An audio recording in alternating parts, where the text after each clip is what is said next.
સાથે કરવામાં આવે છે એ વિગત શું છે, આરોપી કોણ છે, ડ્રગ્સ ક્યાંથી આવ્યું હતું, કઈ રીતે પકડાયો?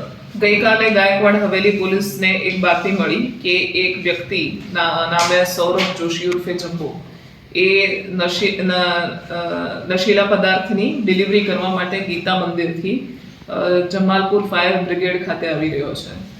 તો પોલીસે એ બાબતે વોચ રાખી રેડ કરી એ આરોપીને અટક કર્યો. તો એની પાસે આશરે 7.7 ગ્રામનું MDMA ડ્રગ્સ મળી આવ્યું અને આ સમગ્ર કાર્યવાહી NDPX એક્ટ હેઠળ કાયદેસર રીતે જે પ્રમાણેની જોગવાઈઓ છે એને આધીન કરવામાં આવી હતી.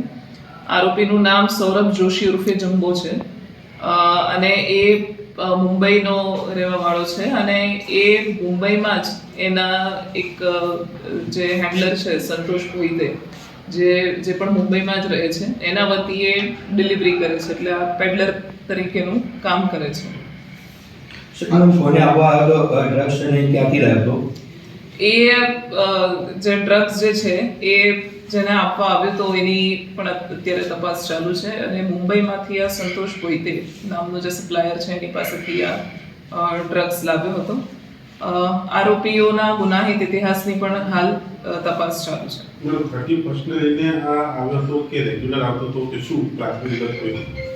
હાલ પૂરતું એવું જણાવ્યું છે કે આ પર્ટિક્યુલર ડિલિવરી માટે આવ્યો હતો, પરંતુ છતાં પણ એ બાબતે અમારી તપાસ ચાલુ છે અને 31 ડિસેમ્બરના અનુસંધાને જે સઘન ચેકિંગ કરવામાં આવે છે અને પોલીસ ફિલ્ડ ઉપર ગઈ આવા પ્રકારના તમામ અસામાજિક તત્વો વિરુદ્ધ જે કાર્યવાહી કરી રહી છે એનો પણ એક આ ભાગ છે.